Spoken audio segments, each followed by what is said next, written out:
प्रणाम प्रणाम प्रणाम। आज भारतीय जनता पक्षाचे लोक पण विजय साजरा करतायत की उद्धवजींचं जे काय म्हणतात त्याला खरकट होतं ते आम्ही डस्टबिन मध्ये दिलं टाकून। होळी केली त्यांनी, ती स्वतःच्याच प्रस्तावाची केली। आतापर्यंत इतिहासात असं कधी घडलं नव्हतं की ज्या मुख्यमंत्र्यांनी जो प्रस्ताव हिंदीच्या संदर्भामध्ये मांडला किंवा कुठल्याही विषयात मांडला तो स्वतःच जाळला। काय उद्धवजी बुद्धीनी थोर आहेत, आदित्य तर आणखीन महानच आहेत, आमचा संजय तर या दोघांना वेड करून आणखीनच गाळात घालायला बसलेलाच आहे। तर त्यांनी काल आपणच केलेलं हे जाळून टाकला, त्यामुळे बीजेपी वाले पण म्हणतात की अरे एक्सपोज्ड, त्यामुळे तेही खुशीत आहेत।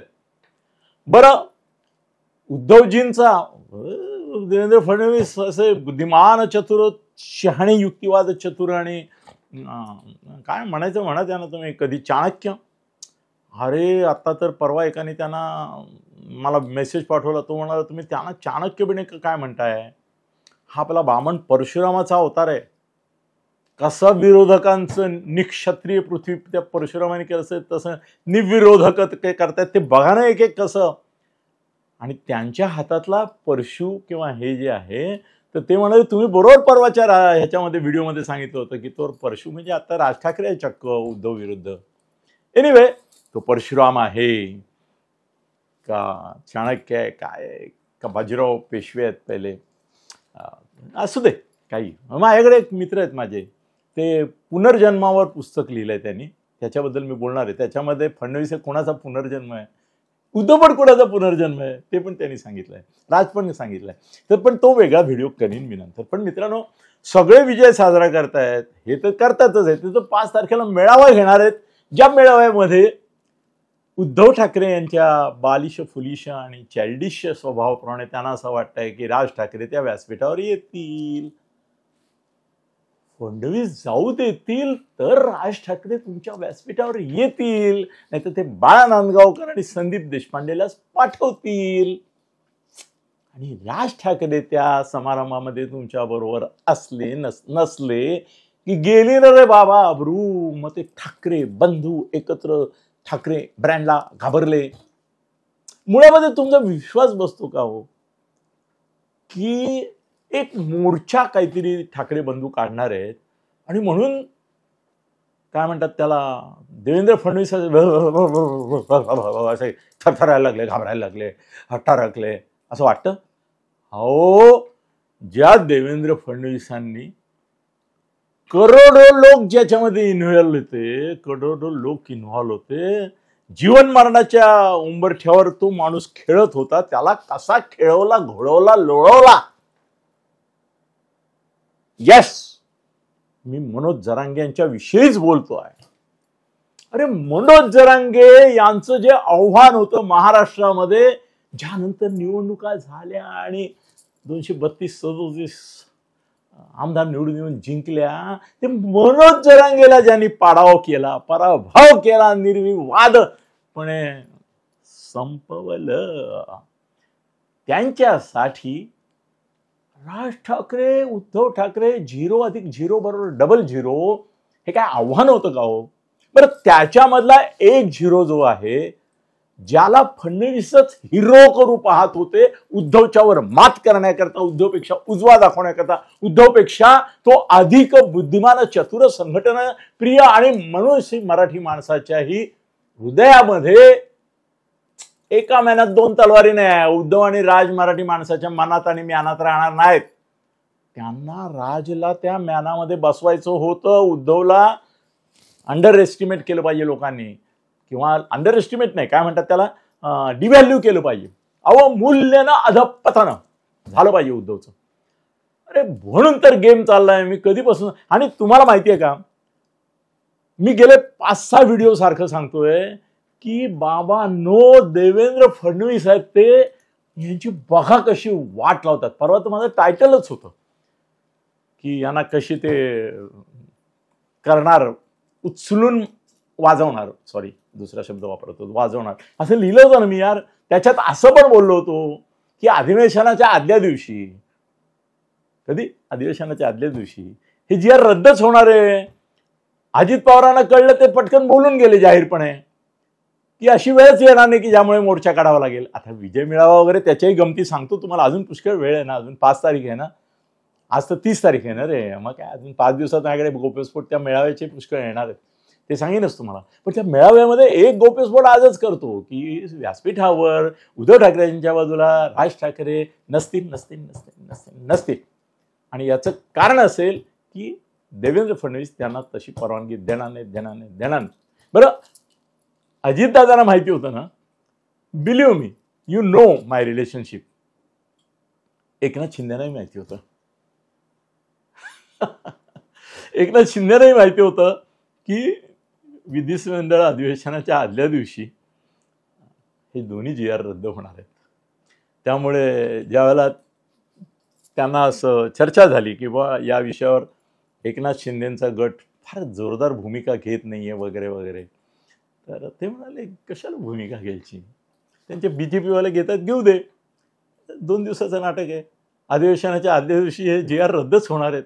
कशा लोक त्याच्यावर आता आधी म्हणायचं पाठिंबा, मग ते हिंदीला पाठिंबा द्यायचा आणि मग नंतर म्हणायचं की नाही नाही जाऊ दे, कशाला, आपण जेवढं शांत राहील तेवढं राहू दे. आपला मीडिया पण शांतच राहिलेला बरा. म्हणजे 4 ते 5 दिवसापूर्वी पहिल्यांदा मला कळलं, ते अशा प्रकारे कळलं की बुवा नाही, हा जी आर रद्द करायचं ठरलेलं आहे. किंबहुना आता जी आर आणण्याचं कारण मी तुम्हाला मागे आठवत आहे का, मी 2009च्या निवडणुकीच्या संदर्भामध्ये बोलताना सांगितलं होतं की आर पाटलांना मी विचारलं, काय हो तुम्ही राज ठाकरेंच्या मागे लागलाय, काय केसेस करतायत, ते आंदोलनं करतायत, त्यांना जिकडे तिकडे छळताय तुम्ही.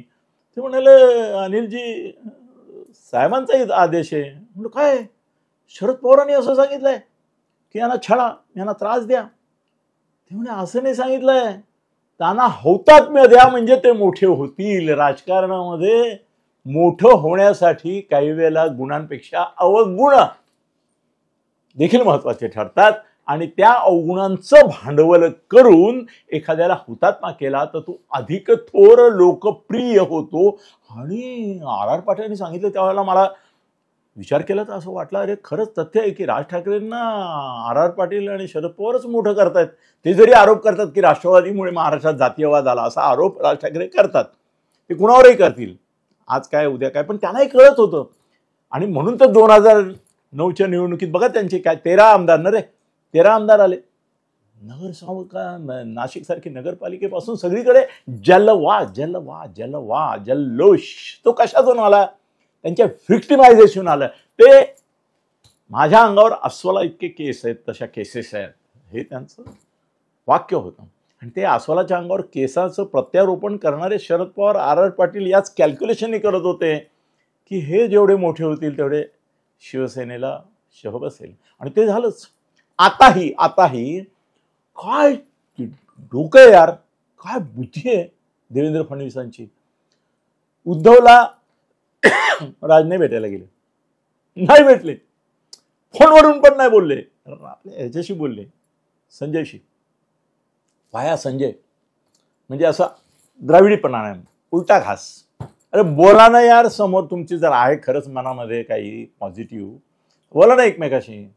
नाही ना, सेन्सॉर बोर्ड आडवं येत होतं. सेन्सॉर बोर्ड म्हणजे yes you sed it, DF. त्यांनी भेटायला परवानगी नाही दिली. पासपोर्ट होता लोकांच्या भावनांचा, पण व्हिसा नव्हता ना देवेंद्रजींच्या परवानगीचा भेटायला. फोन करायला पण नाही. तर उद्धवला कट करण्याकरता, कट टू साईज करण्याकरता, त्याचं अवमूल्यन करण्याकरता, अधोमूल्यन करण्याकरता, अधपात करण्याकरता, त्याला एक्सपोज करण्याकरता, त्याला कसा हपापलेला आहे सत्तेकरता, कसा नुसतं राजने असं करून आभाषामध्ये एक पतंग उडवला तर त्याची शेपटी पडून कसं उद्धव चू चू चू चू चू चू करत पळतोय, हे एक्सपोज करणं. अरे मी सांगितलं होतं एका व्हिडिओत तुम्हाला की राज प्रकरण जे आहे ते राज फडणवीसांशी भेटल्यानंतर हे सुद्धा त्याच्यामध्येच ठरलं होतं. राव आता काय, मला नका कोट करायला लावू माझे सोर्सेस, मग ते मला शिव्या घालतात, ते म्हणतात काय अनिल किंवा काय अनिलजी. संजय विजय म्हणलं काय अनिल काय रे, अरे तुला खाजगीत सांगतो ना मी. म्हणलं तू मला सांगताना खाजगीत सांगतोस तेव्हा तुझी अशी इच्छा असते की तुझं नाव न घेता मी एक्सपोज करावं. मी ते करतो, पण कधी कधी लोक मग विश्वास ठेवणार नाहीत म्हणून तुझं नाव आहे. आमची दोस्ती इन स्पाइट ऑफ ऑल दिस आहे. तर हो, हे पण राजला माहिती होतं. हो, फडणवीसांनी जी भेट झाली ना त्या दिवशी त्यांची, येस, अहो याच्याशी हात मिळवत नाही येतो, हा त्याच्या पाय पडायला येतोय उद्धव, पाय धरायला येतोय, पण हात सुद्धा पुढे केला नाही त्यांनी. त्याला भेटायला पण नाही गेला, फोन पण नाही केला, आणि देवेंद्रना भेटून आला. उद्धवची एवढी जोरदार चर्चा चालू असताना त्याच वेळेला त्याला माहिती होतं की हे सगळं आपल्याला जरा रंगवायचं आहे नाटक. उद्धवपेक्षा आपण मोठे व्हायचंय. महाराष्ट्रातल्या मुंबईतल्या मराठी माणसाला वाटलं पाहिजे की हा नुसताच तोरण आहे, पण हा आमचा तारणहार आहे. तो नुसता शोभेचा गणपती आहे, हा पूजेचा गणपती आहे. परत राज ठाकरे म्हणजे लोकांमधली प्रमिता उजव्या सोंडेचा गणपती सारखी आहे ना बाबा.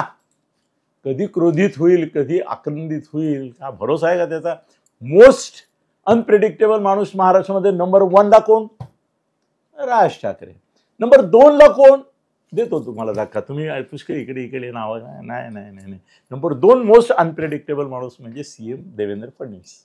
येस, यू कांट प्रेडिक्ट ते काय करतील. अहो राज ठाकरेलाच बरोबर घेऊन मी हा हिंदीचा हे काढतो, तू त्याच्यावर आंदोलन कर, तू उद्धवपेक्षा मोठा हो.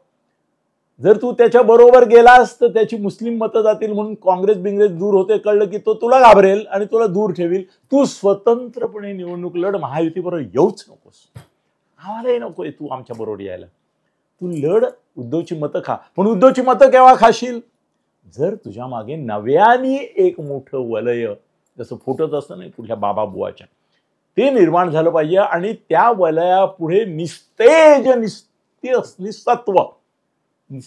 निस्तत्व निर्जीव कोण वाटलं पाहिजे, उद्धव वाटला पाहिजे.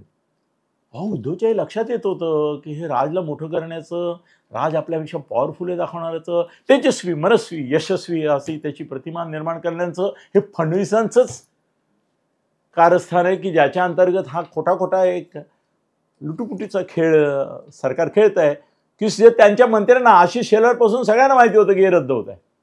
हे बाबडे भाजपवाल्यांना आदेश होता वरतून की याच्यावर भांडा लढा पोस्ट करा, ते बिचारे करत होते. पण ते एकमेकाला विचारत होते खरंच होणार आहे का साहेब, ऐन वेळेला बदलणार निर्णय. तेही मला विचारायचे की अनिलजी हे खरंच फडणवीस या निर्णयाला चिकटून बसतील का. आम्हाला मेसेज येतोय की लढा भांडा टीका करा, उद्धवला टार्गेट करा. त्यात तर परवा असाही मेसेज आला एका भाजप नेत्याचं, मी काही सोशल मीडियाचं काम बघतो त्याचा आला, अरे अनिलजी मी सांगितलं मला वाटतं काल व्हिडिओमध्ये, राज ठाकरेंच्या बद्दल नका काही हे करू, ते आपले, हा सगळा गेम आपलाच आहे त्यांना मोठं करण्यासाठी. तर तुम्ही उद्धववर काही असेल माझ्या नावाने टाकायचं ते टाका. तेव्हा मला ऑलरेडी कळलेलंच होतं, पण खात्री झाली की हे गेम फडणवीस करतायत उद्धवच्या पेक्षा राज मोठा करण्यासाठी. कसं आहे ना, ही एवढी लाईन आहे, ही जर लहान करायची असेल तर पुसण्यापेक्षा एक मोठी लाईन काढायची. नेहमीचा न्याय नाही का. राजची लाईन मोठी करण्यासाठी राजला सांगून, हा हिंदी, राजला कल्पना होती, राज त्याच्या 1-2 सहकाऱ्यांशी बोलला होता की असं तऱ्हेचा GR येणार आहे, त्याच्यावर आपण सगळी तयारी करून ठेवूया. ज्या वेळेला म्हणजे एकनाथ आणि अजितदादांच्या आधी राज ठाकरेंना माहिती होतं की हा GR येणार आहे असं, आणि त्याच्यावर मोठं आंदोलन होणार आहे. आणि बघा ना आज राज कुठे पोहोचले. आज महाराष्ट्रामध्ये जरांगे बिरंगे असं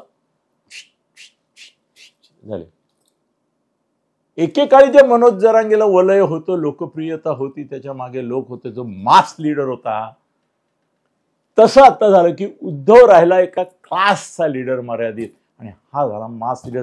तेच तर करायचं होतं बाबा, ते राजच्या हिताचं होतं, म्हणजे भाजपच्या हिताचं होतं. मग तो त्यांच्याबरोबर गेला तर त्यांच्या उरावर बसून जागा घेऊन त्यांची वाट लावणार.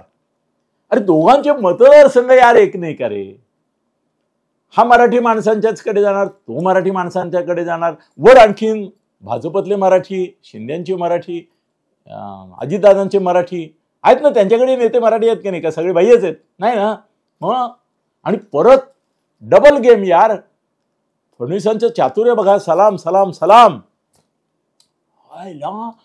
महाराष्ट्रातला सगळा, मुंबईतला तर अख्खा उत्तर भारतीय, 90% नाही 100% उत्तर भारतीय हे हिंदी लागू होणार नाही हो, काही त्याचा फरक पडत नाही. हिंदी करता लढणारा देवेंद्र फडणवीस त्यांना आवडले. 100% उत्तर भारतीयांची मतं भाजपला, 100%. अरे उन्होंने तो कोशिश की थी मगर ये अरे आम्ही लोकांनी नाही होणे दिया, असं काहीतरी म्हणते. 100% मतं घेऊन गेले. गुजराती तर होतीच. झालं ना.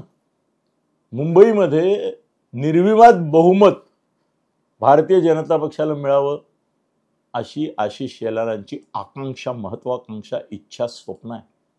त्यांच्याशी परवाच माझं या विषयावर खूप बोलणं झालं. त्यामुळे काय वाटेल ते झालं तरी युती महायुती राहणार, पण भारतीय जनता पक्षाला स्वतःच्या बळावर मुंबई महापालिकेमध्ये, अनिलजी लिहून ठेवा, तुमच्या व्हिडिओ सांगा, सेव्ह करा, सांगा लोकांना, म्हणा मुंबईत भाजपला निर्विवाद बहुमत मिळणार. आणि ते म्हणाले हे पण सांगा त्याबरोबर की 100% गुजराती, 100% उत्तर भारतीय, 100% दक्षिण भारतीय सुद्धा, पण मराठी माणसं सुद्धा भारतीय जनता पक्षाबरोबर राहणार. ज्यांची सतसत विवेक बुद्धी जागी आहे असा मराठी माणूस, ज्याला गेल्या 25-30 वर्षामध्ये मुंबई महापालिकेमध्ये काय भ्रष्टाचार झाला, अरे त्यांचा स्टँडिंगचा तो जाधव सांगतो की आम्ही 9,000 कोटी उद्धवना दिले जाहीरपणे, आणि कुणी किती दिले याचे आकडे तर ते म्हणाले आता माझ्यापेक्षा तुम्हाला जास्त माहिती आहे, कारण तिकडून फुटलेले लोक बाहेर पडल्यावर खाजगीत आकडे सांगतात आणि ते तुम्हाला कळतात, त्यामुळे तुम्ही तर त्यात जास्त माहिती करात. हे कोण बोलले? आशिष शेलार मला बोलले. ते बोलले तुम्हाला जास्त माहिती आहेत यांनी महापालिकेतून कसे किती खाल्ले. मग त्यांना ते मग त्या कथा मी सांगितल्या, परत नाही सांगितलं की नारायण राणेंनी बाळासाहेबांना कसं थक्क केलं होतं, भुजबळांनी कसं थक्क केलं की दर महिन्याला एवढे मिळतात आम्हाला. त्यांना माहितीच नव्हतं. आधीचे लोक परस्पर खाऊन मोकळे होतो. तो जाऊ विषय. पण राज ठाकरेला मोठं करण्यासाठी फडणवीसांनी हा मागे घेण्यासाठीच पुढे टाकलेला खेळी होती. राज ठाकरेंना माहिती होतं आणि म्हणूनच ते जोसात बोलत होते, सगळ्यांविरुद्ध बोलत होते. याचं कारण यांनीच सांगितलं होतं ना की जोपर्यंत तू आमच्या विरुद्ध, महायुती विरुद्ध, भाजप विरुद्ध, हिंदीच्या सक्तीच्या, आणि त्यांनाही माहिती होतं बरं का कुणाला, फडणवीसांना, की ज्या वेळेला याच्यातून आपल्याला सुटायचं असेल, कसं आहे ना की कोळी कधी स्वतः विणलेल्या जाळ्यात अडकत नाही, लक्षात ठेवा. हे जाळं विणणारा हा जो आमचा देवेंद्र कोळी आहे ना, त्याने असं जाळं विणलं होतं की त्यात तो अडकला नाही आणि त्याला हवं तेव्हा त्यातून बाहेर पण पडला, कारण त्यांनी सांगून टाकलं की हे तर उद्धवजींचं पाप आहे, तेच त्याचे बाप आहेत, आणि आम्ही काय, आम्ही नुसतं ते हे केलं. पण आमचं काय म्हणणं नाही, ती सक्ती नाहीच आहे. सक्ती मराठीची आहे, सक्ती मराठीची आहे, इंग्रजीची आहे, हिंदीची कुठे आहे? आम्ही तर पर्याय दिला. म्हणजे ते पळायला पण मोकळे झाले आणि तरी हिंदी भाषिकांचं गुडविल घ्यायलाही मोकळे झाले. अरे काय गेम केला यार. आणि हे परत राजशी संगनमत करून विश्वास नाही बसत आहे का? विचारा राज्याच्या सहकाऱ्यांना की तुम्हाला माहिती होतं ना की असा असा JR काढून फडणवीस राज ठाकरे यांना मोका देणार आहे आणि त्या मोक्यामध्ये आपण हात धुवून घ्यायचे आहेत वाहत्या गंगेत, मोठं व्हायचं आहे. उद्धवपेक्षा राजला मोठं करणं हाच या JRचा पर्पज होतं. ते साध्य झाल्यानंतर JR मागे घ्यायचाच होता, तो घेतलाच आणि घेणार हे सांगितलेलंच होतं. जर मला एका पत्रकाराला 4-8 दिवस आधी कळतं आणि तेही या एवढ्या मातब्बर लोकांकडून कळतं की हा मागे घेण्यासाठी टाकलेला आणि राजसाला मोठं करण्यासाठी आहे, संपला ना विषय. राज ठाकरे उद्धव ठाकरेंपेक्षा कैकपट मोठे झाले, एक वलय प्राप्त झालं. आणि म्हटलं तर बघा बाळा नांदगावकर काय म्हणाले, मग त्यांना जेव्हा विचारलं की आता काय आहे, तेव्हा ते म्हणाले आम्ही सरकारचे आभार मानतो. कारण बाळा नांदगावकरांना माहिती होतं की राज ठाकरेंना मोठं करण्यासाठीच ही खेळी JRची फडणवीसांनी केली होती. राज ठाकरे मोठे झाले, सरकारचे आभारच मानले पाहिजेत, हे मानले ना बाळानी, कारण त्यालाही माहिती होतं बाळाला आमच्या की असा असा GR येणार, मग राज ठाकरेंनी त्याच्यावर असं असं करायचं. ह्याच्यात संदीपने मस्त गेम केला. संदीप पण मोठा झाला, संदीप देशपांडे आपल्या मनसेचा. मस्त चान्स घेतला त्याने, चांगलं झालं ना, चांगला पोरगा आहे, मला आवडतो. तर व्हॉट एव्हर इट इज, सांगायची गोष्ट अशी की हा गेम राज ठाकरेंना मोठा करण्यासाठी केला. राज ठाकरे मोठे झाले, उद्धवची रेषा होती तिथेच राहिली, यांची लांबलचक झाली, तेजस्वी, मनस्वी, यशस्वी आणि एक झुंजार लढाऊ बाण्याचा, मराठी कण्याचा नेता म्हणून राज ठाकरे एस्टॅब्लिश झाले. आता ते जेव्हा उद्धवच्या विरोधात उतरतील निवडणुकीत, तेव्हा उद्धवची मतं तर पाहता पाहता खातील आणि उद्धवच्या बरोबर जातील. तर तिथे आज जाऊन ट्रोजन हॉर्स सारखा मस्त घातपात करतील, त्या जागा मागतील आणि युती तोडतील, की ज्या जागा उद्धवला असं वाटतं की माझ्या आहेत त्याच जागांवर ते मागणार. तिथे शिंदे परत घुसणार, हो नाही? अरे धमाल येणार आहे. राज ठाकरे, तुमचं मनपूर्वक अभिनंदन. तुम्हाला जो गॉडफादर लाभलाय ना राजी, त्याच्यासारखा गॉडफादर महाराष्ट्रात नाहीच आहे. तुमचे बाळासाहेब मेंटॉर होते, राज ठाकरे बाळासाहेब मेंटॉर होते, पण त्यांनी उद्धवला प्रेफरन्स दिला. हा असा मेंटॉर आहे तुमचा, महागुरु आहे, महागुरु देवेंद्र फडणवीस, तुम्हारे मेंटॉर, तुमचे गॉडफादर. ते तुम्हाला सत्तेत सहभागी करून घेतील. उद्धव बरोबर जाल तर त्याच्याबरोबर वनवासात जावं लागेल. अज्ञातवासात तो आहे, तुम्ही वनवासात जाल आणि इकडे याल तर सत्तेच्या सहवासात राहाल. हे वाक्य मला वाटतं देवेंद्रजींनी तुम्हाला सूत्र पटवून दिलाय. धन्यवाद आणि शुभेच्छा. फेसबुक आणि YouTube चॅनल अनिल गगनभेदी थत्ते यांच्यातर्फे हार्दिक शुभेच्छा, अभिनंदन आणि अभिवादन.